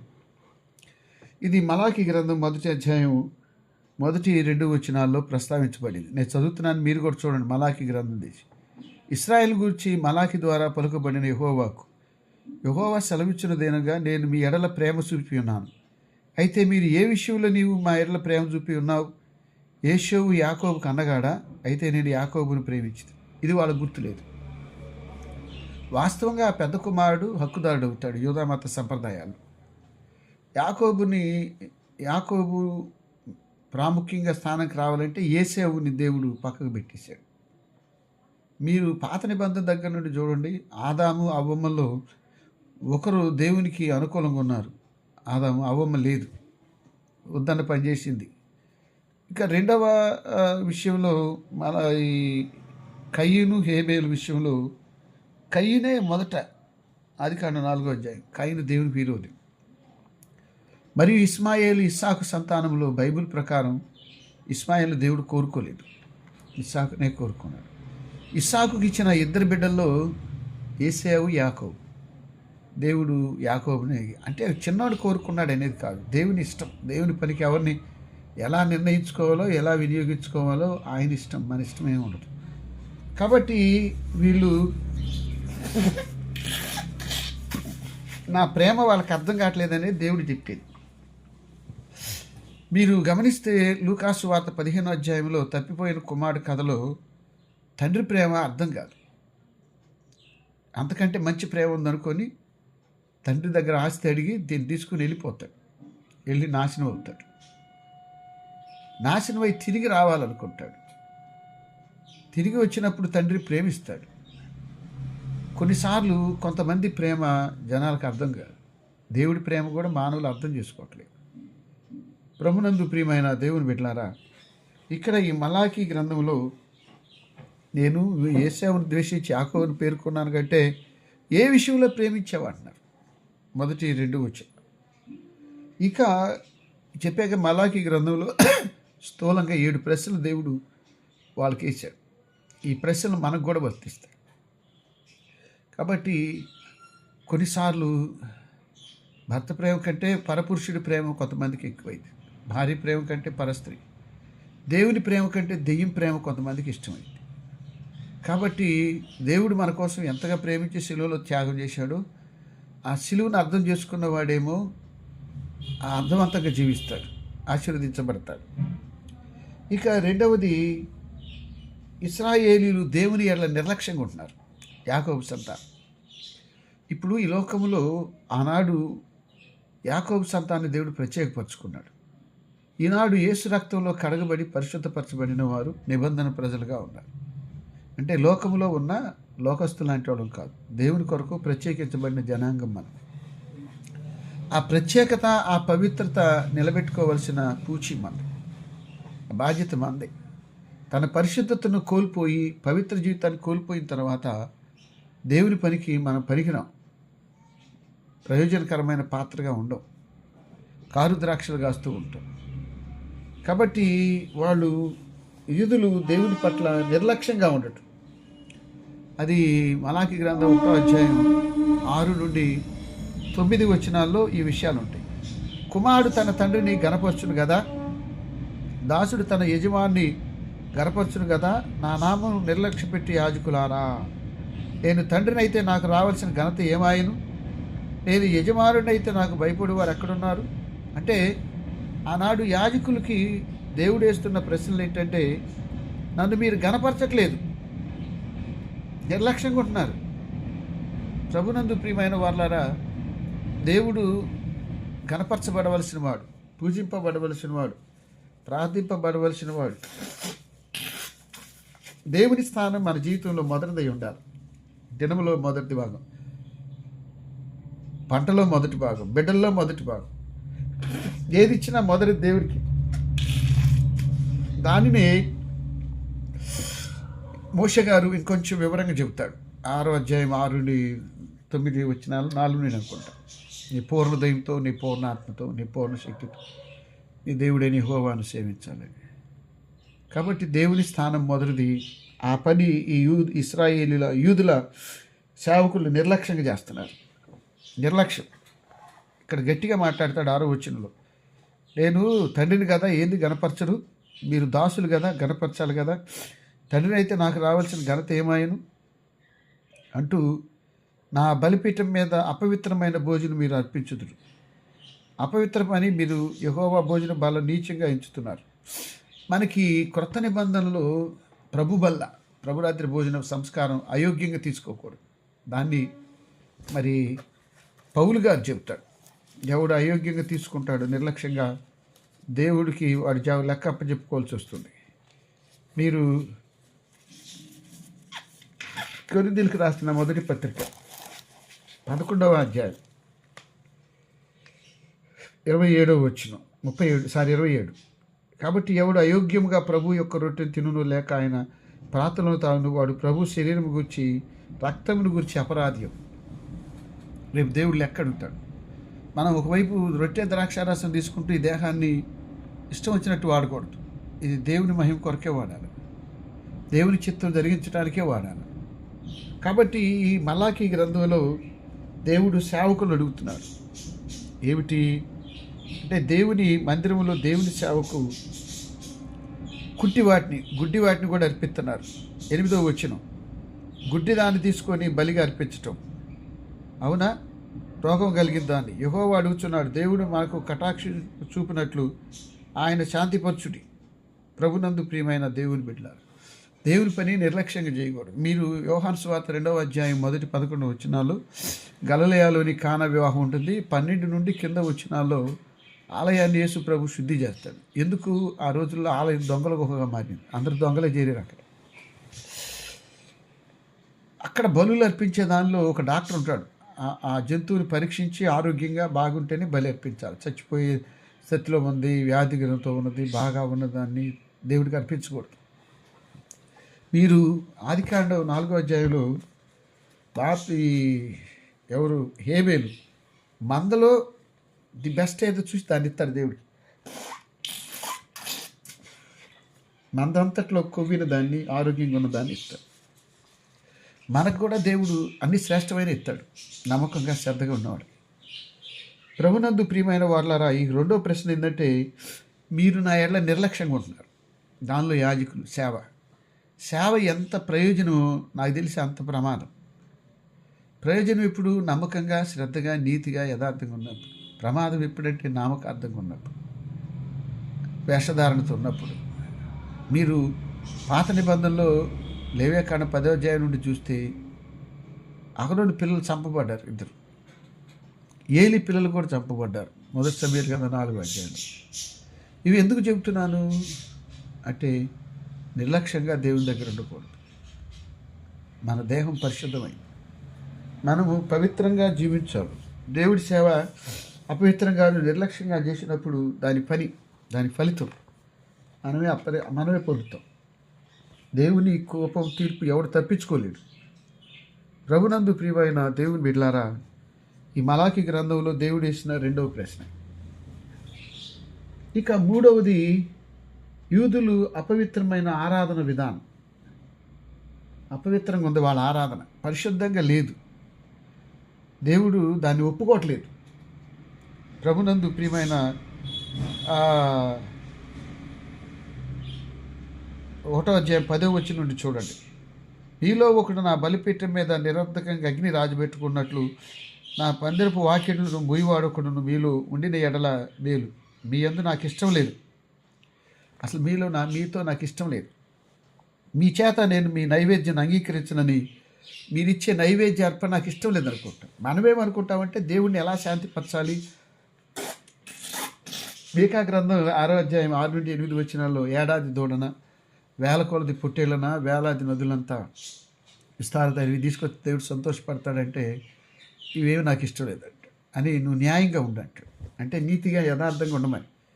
మరి దావీదు కీర్తన 15వ కీర్తనలో 24వ కీర్తన, నీ గుడారంలో అతిథిగా ఉండదగిన వాడు అంటే యథార్థమైన ప్రవర్తన. యథార్థత లేకుండా ఎన్ని బలులు అర్పించినా, ఎన్ని కానుకలు ఇచ్చినా, ఎంత అంగీలు వేసుకొని సేవ చేసినా దేవుడు ఒప్పుకోడు. దేవుడు యథార్థవంతుడు, యథార్థతను చూస్తాడు. కాబట్టి ఆయన 3వ ప్రశ్న యూదులకు వేసింది, మీ అపవిత్రమైన ఆరాధన విధానం. హృదయ శుద్ధితో చేయరు ఏదైనా. మత్తయి సువార్త 5వ అధ్యాయం కొండ మీద ప్రసంగంలో చెబుతారు, హృదయ శుద్ధి కలవారు ధన్యులు, వారు దేవుని చూచెదరు. వారి ఆరాధన విధానం దేవుడికి నచ్చలేదు. తూర్పు దేశం మొదలుకొని పడమటి దేశం అన్యులలో నా నామం ఘనముగా ఎంచబడినను, సకల స్థలములో ధూపమును పవిత్రమైన అర్పణ అర్పింపబడును. అన్యజనుల్లో నామ ఘనత కొరించబడిన సైన్యులకు సెలవిస్తున్నాడు. అయితే యెహోవా భోజనం వల్ల అపవిత్రమని, దాని మీద ఉంచి ఉన్న భోజనము నీచమని మీరు చెప్పుకొని చూచుతారు. అయ్యో ఎంతో ప్రయాసమని చెప్పి ఆ బలం తృణీకరిస్తున్నారు. ప్రభునందు ప్రియమైన దేవుని బిడ్డలారా, ఇవన్నీ దేవునికి నచ్చనివి. కాబట్టి నచ్చని దాన్ని దేవుడు మాట్లాడతాడు. వాళ్ళకి దేవునికి ఎలా ఉండాలంటే పరిశుద్ధంగాను అనుకూలంగాను జీవించాలి. ఇక 4వ ప్రశ్న దేవుడు వాళ్ళకి వేసేది ఏంటంటే యాజకులు. 2వ అధ్యాయం మొదటి 9 వచనాల్లో యాజకులు సేవ సరిలేదు, అది దేవుడు అక్కడ ప్రశ్న ఎత్తున్నాడు. 2వ అధ్యాయం, కావున యాజకులారా మీ ఆజ్ఞ మీకు ఇవ్వబడి ఉంది. సైన్యములుగా యెహోవా సెలవిచ్చిన విధంగా మీరు నా ఆజ్ఞను ఆలకింపకయు నా నామను ఘనపరచునట్లు మనఃపూర్వకంగా దాన్ని ఆలోచింపకై ఉండిన ఎడల నేను మీ మీదకి శాపం తెప్పించి మీకు కలిగిన ఆశీర్వాద ఫలమును చెప్పించు. ఇది 2 రకాలు ఉంది.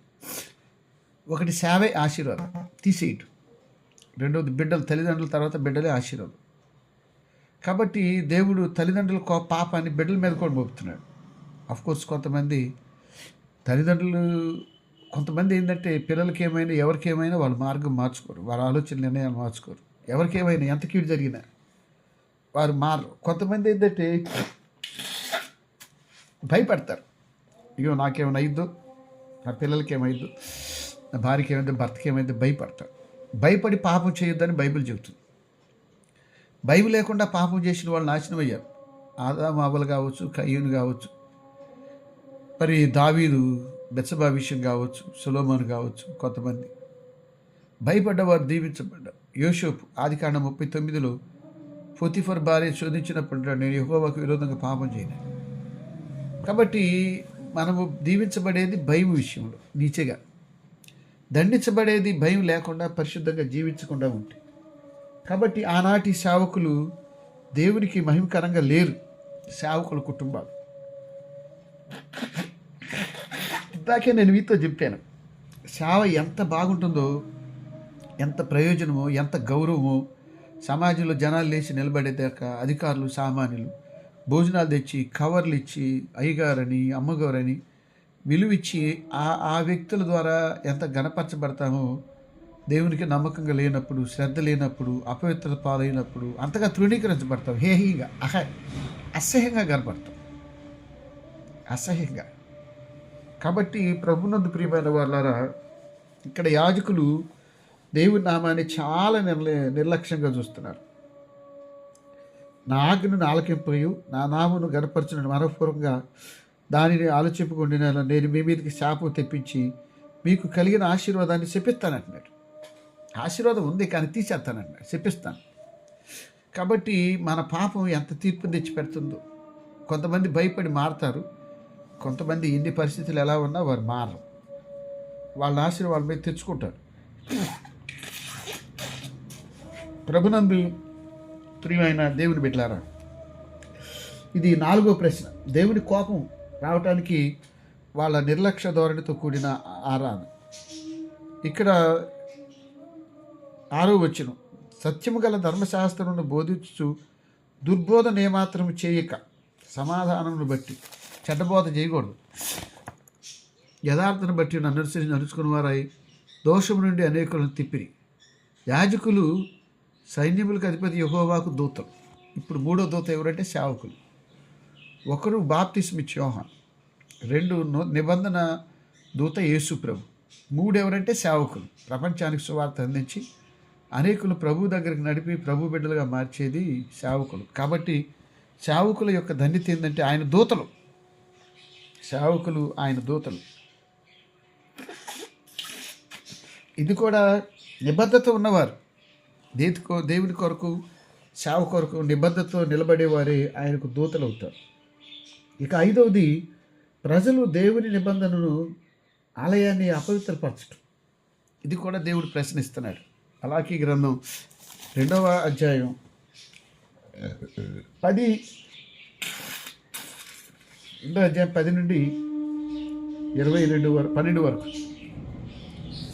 నేను చదువుతాను, మీరు కూడా చూడండి. 10, మనందరికీ తండ్రి ఒక్కడే కాడా? ఒక్క దేవుడే మనల్ని సృష్టించలేదా? ఇలాగుండగా ఒకరి ఎడలో ఒకరు ద్రోహం చేయొచ్చు. ఇది దేవుడు ఇష్టపడతాడు. ఒకరి ఎడల ఒకరు ద్రోహం చేయటం, ఆయన ఆలయాన్ని అపవిత్రపరచడం. 10వ అధ్యాయం 10, 12, మన తండ్రి ఒక్కడే కాడా అంటే దేవుడు అందరికీ తండ్రి, అందుకనే పరలోక మందుని మా తండ్రి అని చెబుతాం. రెండవది 12 గోత్రాలకు తండ్రి యాకోబు ఒక్కడే, కూడా ఒక్కడే. ఒకరి ఏడలో ఒక ద్రోహం చేయటం. అప్పుడప్పుడు సంఘాల్లో చర్చికి వస్తూ ఉంటాం, ప్రార్థన చేస్తూ ఉంటాం, కీడు కూడా చేస్తాం.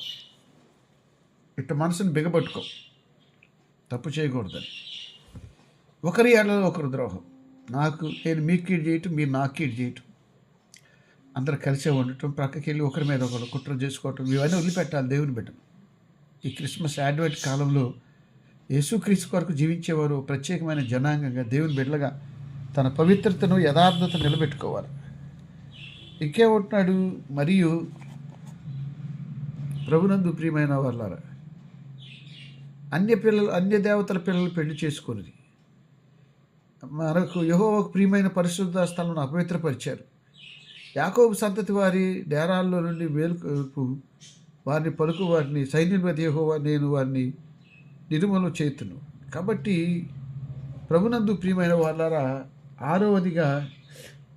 ఐదవదిగా దేవుడు ఆలయ అపవిత్రతను ఏమాత్రం సహించట్లేదు. ఇక ఆరవది ఏమిటంటే వివాహ విషయాన్ని కూడా దేవుడు ప్రస్తావిస్తున్నారు. పరిశుద్ధ కుటుంబంలో పరిశుద్ధత చాలా ముఖ్యం. ఇది పేతురు రాసిన మొదటి పత్రిక 1వ అధ్యాయం 14 వచ్చిన నేను పరిశుద్ధుడు అయిన ప్రకారం మీరును సమస్త ప్రవర్తనలో పరిశుద్ధులుగా ఉండమంట. ఇక్కడ కుటుంబాన్ని గురించి చెబుతున్న మాటల్లో ఒకరికొకరు ద్రోహం చేసుకోవటం, భర్తకు ద్రోహం చేసే భార్య, భార్యకు ద్రోహం చేసే భర్త, పిల్లల్ని పట్టించుకొని భార్య భర్త, తల్లి తండ్రి. ప్రభునందు ప్రియమైన దేవుని బిడ్డలారు, ఇటీవల ఎక్కడ చదివానో చూశాను, తన వివాహేతర జీవితానికి పిల్లలు అడ్డమని పిల్లలు చంపిన ఒక కసాయి తల్లి. ప్రభునందు ప్రియమైన వాళ్ళారా, ఒక 5-6 నెలల క్రితం ఎప్పుడో ఒక వాట్సాప్లో ఎవరో వేసారు, అప్పుడు మా ప్రసార మాధ్యమాల్లో వచ్చింది, 5-6 నెలలు. భర్తను చంపి ఇంట్లో పెట్టి ప్రియుడితో హనీమూన్కి వెళ్ళి అక్కడ ఫోటోలన్నీ ఆన్లైన్లో పెట్టి సెలబ్రేట్ చేసింది ఒక ఆవిడ. అలాగే మొన్న ఈ మధ్య మరొకటి చూసాం, అదేమిటంటే విడాకులైనవి భార్యాభర్తలకి. ఎందుకో దాన్ని ఒక పెద్ద పండగ సెలబ్రేట్ చేసుకున్నారు విడాకుల్ని. మానవ నైజం ఎంతగా మారిపోయిందో. ఇక్కడ ద్రోహం చేయటాన్ని గురించి 2వ అధ్యాయం 13-16 వచనాల్లో దేవుడు మాట్లాడుతున్నాడు. 13 మరియు అంతేనా 2వ అధ్యాయం 13-16 వచనాల్లో 13 కలుద్దాం. ఏంటంటాడంటే, ప్రభునందు ప్రియమైన వారులారా 14వ వచనం, ఎందుకనగా మీరెవరనగా యవ్వన కాలం ముందు నువ్వు పెళ్లి చేసుకొని అన్యాయంగా విసర్జించిన నీ భార్య పక్షం యెహోవా సాక్షి. చెప్పానుగా, పరిశుద్ధ స్థలంలో దేవుని పేరట ప్రమాణం చేసి భార్యాభర్తలు నిబంధన చేస్తారు. దేవుని ఎదుట, గురువుల ఎదుట, సంఘం ఎదుట 3 చెప్పాలి. దేవుడు పెళ్ళికి ఆయన కదా, మరి ఆ వివాహ బంధానికి ఆయన కర్త కదా, ఆయన సాక్షిగా కదా మనం చెప్పుకునేది. కాబట్టి ప్రభునందు ప్రియమైన వాళ్ళరా, ఆ నిబంధనను మీరటం, నిబంధన నిర్లక్ష్యం చేయటం, నీ యవ్వన కాలపు భార్య నువ్వు విడిచిపెట్టావు, అది నాకు నచ్చలేదు అంటున్నాడు. ఇప్పుడు ఎవరి కాళ్ళు వివాహ జీవితాన్ని ఇష్టం వచ్చినట్టు వాడుకుంటే కుటుంబ పవిత్రత, దేవుని సన్నిధిలో చేసిన ప్రమాణాలు ఏమైపోవాలి? ప్రభునందు ప్రియమైన వాళ్ళారా, అందుకని నీవు నీ భార్యను తృణీకరించడం నాకు నచ్చలేదంటాడు. వదులుకోవటం. అలాగే భర్తను వదిలేసిన భార్యగా ఇప్పుడు ఒక 50-60 సంవత్సరాల కింద ఉన్న కుటుంబ వ్యవస్థ, ఇప్పుడున్న కుటుంబ వ్యవస్థ ఒకలా లేదు. చాలా మార్పులు వచ్చింది. నైతిక ప్రమాణాలు లేవు. ఎంత స్పీడ్గా పెళ్ళవుతున్నాయో అంత స్పీడ్గానే మధ్య వైరుధ్యం పెరిగిపోతుంది. ప్రభునందు ప్రియమైన వాళ్ళరా, ఇక్కడ నీ భార్యను వదిలేసావు, దాని గురించి దేవుడు నిన్ను అడుగుతున్నాను. మీరు గమనిస్తే యుదోమీయులు అంటే ఇస్సాకు పెద్ద కుమారుడి పేరు ఏశావు. ఏశావు ఎదోమీయులకు మూల పురుషుడు. మీకు పాత నిబంధనలో మొదటి సమూయేలు గ్రంథంలో దోయాగు అని ఒకడు కనపడతాడు. వాడు ఎదోమీయుడు. ఎదోమీయులకి జాలి దయ కరుణ అయి ఉండవు. అది ఆ కాలంలో దావీదుకి నోపట్నంలో ఉన్న యాజకులు సహాయం చేశారని సేవకులు చంపమని సౌలు తన పక్కనున్న సేవకులకు ఆజ్ఞాపిస్తే సైనికులు మేము చేయమంటే సేవకుల మీద చెయ్యి ఎత్తకూడదని దైవ గ్రంథంలో ఉంది ధర్మశాస్త్రం. ద్వితీయోపదేశకాండం 12వ అధ్యాయం 12వ వచనం 19వ వచనాలు ఆ వివరాలు ఉంటాయి. నా సేవకులు చెయ్యి విడిచిపెట్టరు. అప్పుడు దోయాగు వైపు చూసి చెప్తాడు. వాళ్ళని చంపేమంటే 85 మంది సేవకులు చంపుతాడు దోయాగు. క్రూరత్వం. నూతన నిబంధనలో 2వ అధ్యాయం మత్తయి సువార్తలో పసిపిల్లల ప్రాణాలు తీస్తాడు హేరోదు. వాడు కూడా ఎదోమీయుడు. ఇవన్నీ ఎందుకు గుర్తు చేస్తున్నానంటే బాప్తిసమిచ్చు యోహాను అంటే నూతన నిబంధనలు, పాత నిబంధనలు ఏలియా ఇద్దరి లైఫ్ స్టైలు ఒకేలా ఉంటుంది. అదేంటంటే పాత నిబంధన మొదటి రాజుల గ్రంథం 17వ అధ్యాయం నుండి 2వ రాజుల గ్రంథం 2వ అధ్యాయం దాకా ఏలియా ఉంటాడు. ఏలియా రాజుల్ని వ్యతిరేకిస్తాడు, ఎదిరిస్తాడు. అహాబుని ఆయన భార్య యెజబెల్. నూతన నిబంధనలో కూడా హేరోదు అక్రమ జీవితాన్ని బాప్తిస్మిచ్చి యోహాను ప్రశ్నిస్తాడు. ఎందుకంటే హేరోదు తన తమ్ముడు భార్య ఫిలిప్ భార్యను తీసుకొస్తాడు. ఆ పేరు హేరోదియా. వాళ్ళు బాగుంటూ ఉంటారు. జనాలకు తెలుసు, చెవులు కొక్కుంటూ ఉంటారు, మాట్లాడుకుంటారు, ఎవరు ఎదురుకెళ్ళి మాట్లాడు. కానీ ఈ బాప్తిస్మిచ్చి యోహాను అంటాడు ఏమంటే ఇది లా ప్రకారం, ధర్మశాస్త్రం ప్రకారం వ్యతిరేకం కదా. నీ పొరుగువాడి దగ్గర దేన్ని ఆశించకూడదు. నీ సహోదరి భార్యను తీసుకొచ్చి నువ్వు ఇలా చేయటం బాగాలేదని యోహాను అంటాడు. అందుకని ఈ బాప్తిస్మ యోహాన్ని చెరసాల పెడతాడు. కానీ చంపాలన్న ఉద్దేశం హేరోదుకు లేదు. కానీ హేరోదియాకు ఉంది. పద్దాక ఈ ముసలోడు మా గురించి అంటే కుర్రాడు బాప్తిస్మిచ్చి యోహాను మాట్లాడుతున్నాడని హేరోదు బర్త్డే రోజు తన కుమార్తె ద్వారా డ్యాన్స్ చేయించి హేరోదియా యోహాను తల అడుగుతాడు. ఏమన్నా బంగారమో బట్టలు పొలాలో అడగాలి. సేవకుడి తల అడగటం ఏందండి బాబు, దైవజనుడి తల. ఎందుకని ముందు చెరసాలు ఎందుకు వేసారు? మాట్లాడకుండా ఉంటాడని. ఆ తర్వాత దైవగ్రంథం 4 సువార్తల్లో చెప్పిన మాట ఏంటంటే హేరోదియా పగబట్టింది. స్త్రీలు పగబడతారా అంటే అలాంటి వాళ్ళు ఉండరు, చాలా తరుదు, చాలా తక్కువ. కానీ ఇక్కడ అలాంటి వ్యక్తి ఒకటి ఉంది. పగబట్టి యోహాను తల నరికేపించింది. అంత క్రూరమైంది హేరోదియా. అంటే ఎదోము పురుషులు స్త్రీలు అంత క్రూరత్వాన్ని కలిగి ఉంటారు. కాబట్టి దానికి ముందు మలాకీ గ్రంథంలో 3వ అధ్యాయంలో 2వ అధ్యాయంలో భార్యాభర్తల బంధాన్ని గురించి అంటాడు. పెళ్లి చేసుకునే భార్య విషయంలో విశ్వాసం నీకు ఎలా ఉంది? భార్యను పరిత్యజించుట యెహోవాకు అసహ్యం, వదిలేయొద్దు అంటాడు. వదిలేయొద్దు.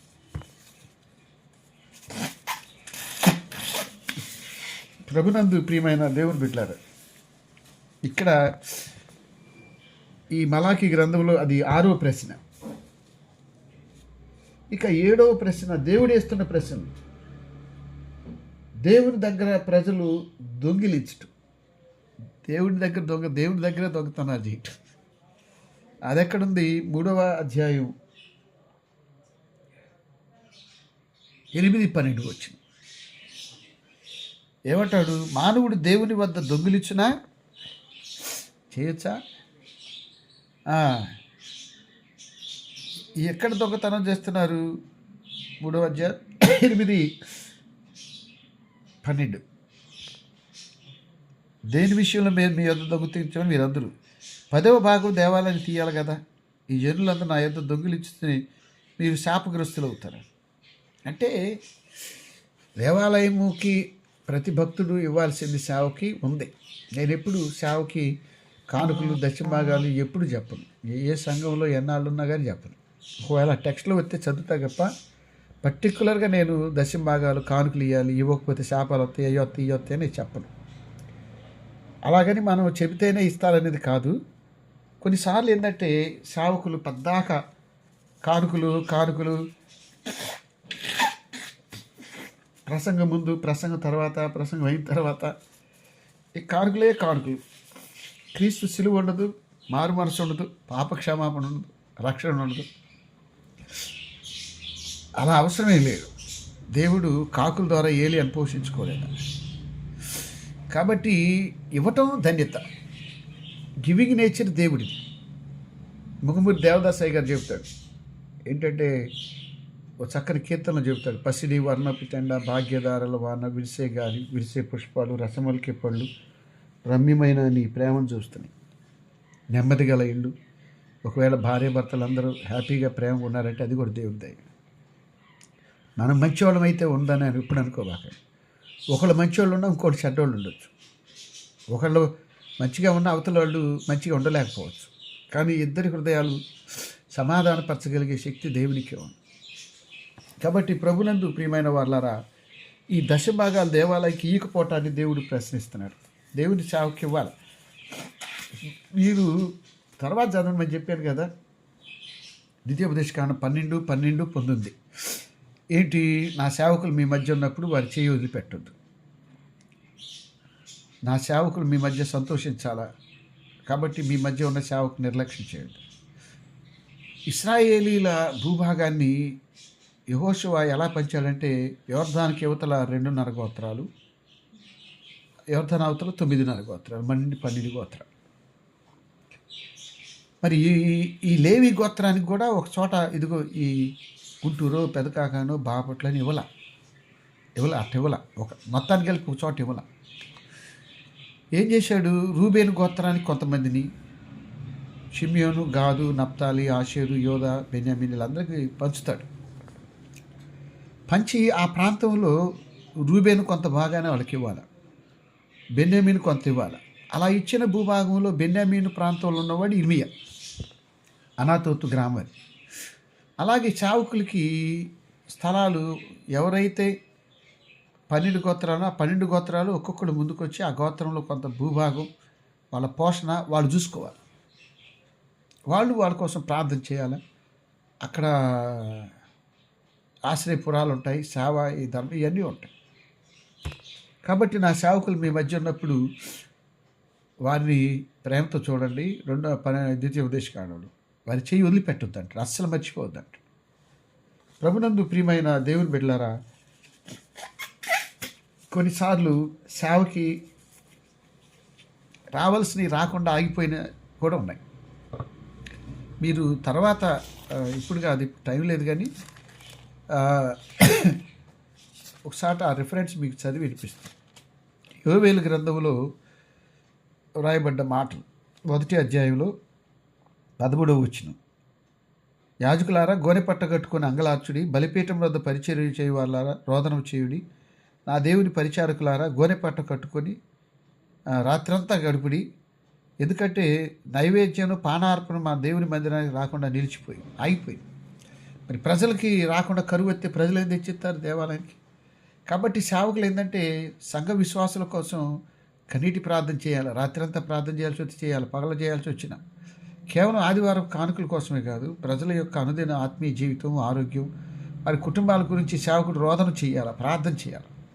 అది చాలా ముఖ్యమైనది. ప్రభునందు ప్రియమైన వాళ్ళారా, ఈ మలాకీ గ్రంథంలో ఇక 7 ప్రశ్నలు దేవుడు వారికి వేశాడు. ఈ 7 పాపాలను సరిదిద్దటానికి, వారిని దేవుని వైపు మళ్లించడానికి ఏలియా ఆత్మ కలిగి వారి మధ్యకు వస్తున్న వాడే బాప్టిస్మ్ ఇచ్చే యోహాను, ఆయన మొదటి దూత. 2వ దూత ఎవరంటే ప్రభు అయిన యేసుక్రీస్తు. ఇక 3వగా దూతలు ఎవరంటే సేవకులు.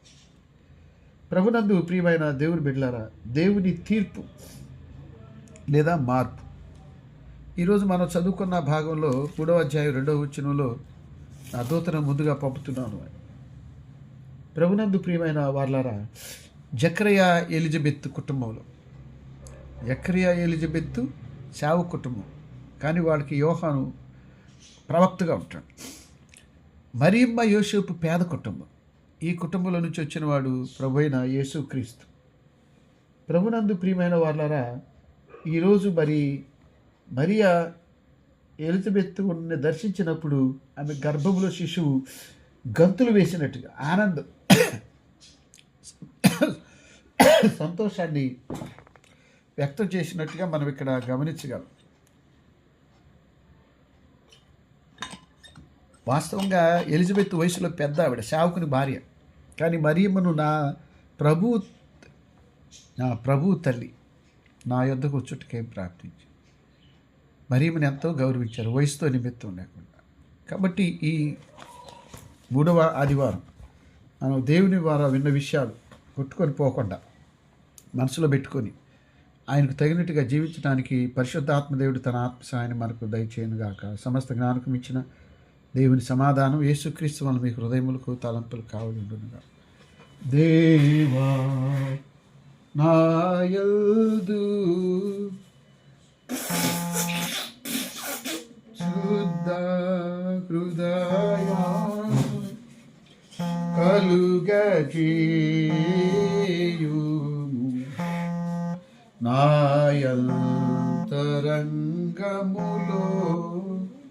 స్థిరమైన మనసును తనముగా పుట్టించుము, నీ సన్నిధానములో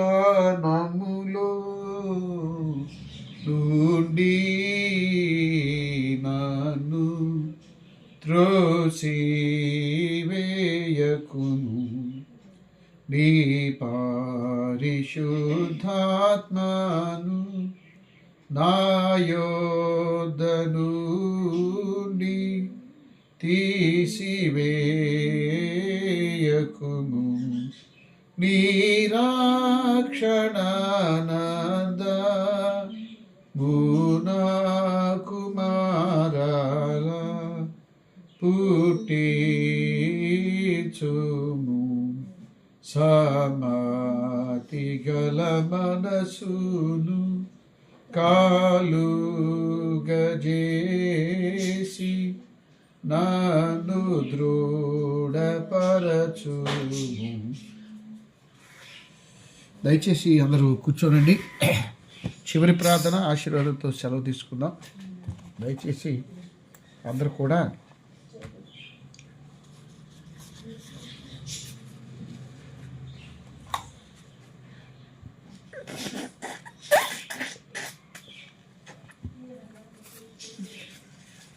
ప్రార్థన చేసుకుందాం. పరిశుద్ధుడైన తండ్రి, ప్రేమాపూర్ణుడైన దేవ, దయగల తండ్రి, మరొక నూతన ఆదివారం నేను సేవించడానికి సజీవ లెక్కలు మమ్మల్ని ఇచ్చారు. వందనాలు.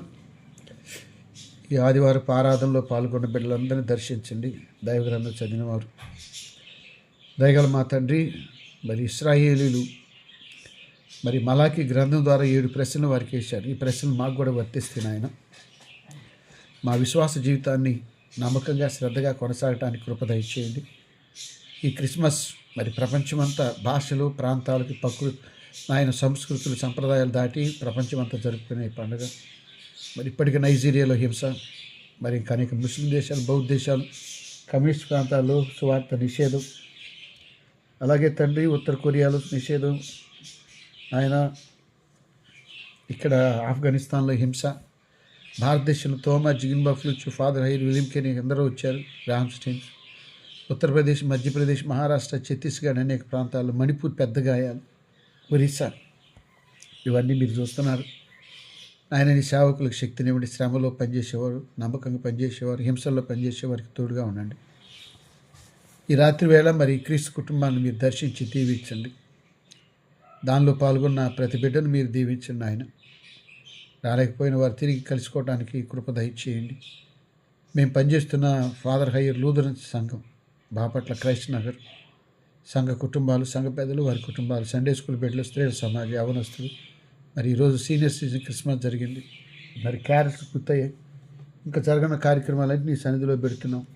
మరి వీడియో పాశ్రం గారికి వారంలో ప్రేయర్ పెట్టి కొంత ఆదరణ ఇవ్వాలని, మరి వారికి ప్యారిషులు లేవు, పలకరించి పిలిచేవాళ్ళు లేరు, వారిని ఒక చోట కూర్చుని వారి కొరకు ప్రార్థించే అవకాశం వస్తుంది. అందుని బట్టి నీకు వందనాలు. దాని కొరకు సహాయం చేస్తున్న వారు, పనులు పోలగొట్టిన వారిని, విప్పులిప్పిన వారిని మీరు దీవించండి. మరి రాత్రి వాక్యం విన్న బిడ్డలు ఈ 7 ప్రశ్నల జీవితంలో ప్రాముఖ్యంగా తీసుకొని పరిశుద్ధపరచబడి దీవించబడటానికి సహాయం చేయమని, మా యావత్తు పాపదోషాలు క్షమించమని ప్రార్థిస్తున్నాం. క్రీస్తు కుటుంబాలు ఆరోగ్యం దయచేయండి, నెమ్మది దయచేయండి, బిడ్డలకు తోడై ఉండండి. దేవునికి విరోధమైనది ఏదున్నా అది విడిచిపెట్టి దేవునికి అనుకూలంగా మారడానికి కృప దయచేయండి. అలాగే తండ్రి, ప్రతి ప్రయత్నంలో పనుల్లో మీరు మాకు తోడైనండి. ఈ చలికాలపు వ్యాధుల నుంచి, బాధల నుండి బిడ్డను విడిపించండి. మెరుగైన ప్రార్థన జీవితం, దేవునికి నమ్మకంగా జీవించడం, శ్రద్ధగా జీవించడం, అన్ని విషయాల్లో విధేయత కలిగి ఉండటానికి కృపనిమ్మని యేసుక్రీస్తు పరిశుద్ధ నామములో ప్రార్థించి అడిగి వేడుకుంటున్నాము తండ్రి. ఆమె. పరలోకమందున్న మా తండ్రి, నీ నామము పరిశుద్ధపరచబడుగాక, నీ రాజ్యం మాకొచ్చుగాక, నీ చిత్తం పరలోకమందు నెరవేర్చున్నట్టు భూమి యందు నెరవేరునుగాక. మానదిన హారం మాకు దయచేయి. మా అపరాధం చేసిన వారిని మేము క్షమించిన ప్రకారం అపరాధం క్షమించు. సోదరులకి తేక దుష్టుని తప్పించు. రాజ్యమును, శక్తియు, మహిమయు నిరంతరమును నీవై ఉన్నవి తండ్రి. ప్రభుని ఆశీర్వదించి నిన్ను కాపాడుగాక. ప్రభునికి తన సన్నిధి ప్రకాశింపజేసి నిన్ను కరుణించుగాక. ప్రభుని మీద తన సన్నిధి కాంతిని ఉదయింపజేసి నీకు సమాధానం కలుగజేయునుగాక. ఆమేన్. ఆమేన్. ఆమేన్. మేళనీయు దేవుని నూతించు సర్వ సృష్టియు నూతించు మోక్ష సైన్యముల్ పితృపుత్ర శుద్ధాత్మలై. ఆమేన్. అందరికీ వందనాలు. ఈ వారం అంటే రేపు సోమవారం నుండి శనివారం లోపు మరి ఒకరోజు విడో పాస్టర్ గారి ప్రేయర్ పెట్టడం జరుగుతుంది బాపట్లోనే, క్రైస్ట్ నగర్ ఫాదర్ హైదరాబాద్ చర్చిలో. ఆ వివరాలన్నీ సాధ్యమైతే రేపు చెప్పడానికి ప్రయత్నం చేస్తాను. అంటే వాళ్ళతో కూడా కొంచెం మాట్లాడాలి. మాకు మంగళవారం సెయింట్ మార్క్స్లో ఈ ఈస్ట్ గుంటూరు సెయింట్ క్రిస్మస్, అలాగే వెస్ట్ గుంటూరు, అట్లాగే సెంట్రల్ గుంటూరు, గోదావరి జిల్లాలో ఉన్నాయి. మరి అక్కడ పెట్టినప్పుడు పాస్టర్ గారు వీళ్ళు కూడా అక్కడికి వెళ్తారు. అందువలన ఇవన్నీ కొంచెం క్యాలిక్యులేట్ చేసుకొని ఒకరోజు పెట్టడం జరుగుతుంది. ప్రార్థన చేయండి బాగా. వాళ్ళు పెద్దవాళ్ళు, వయసులో పెద్దవాళ్ళు ఉంటారు, చిన్నవాళ్ళు ఉంటారు, దూరం నుండి వస్తారు. మంచి భోజనం పెట్టి గడిచిన కాలంలో ప్రతి వారికి ఒక 2000 ఇచ్చాము.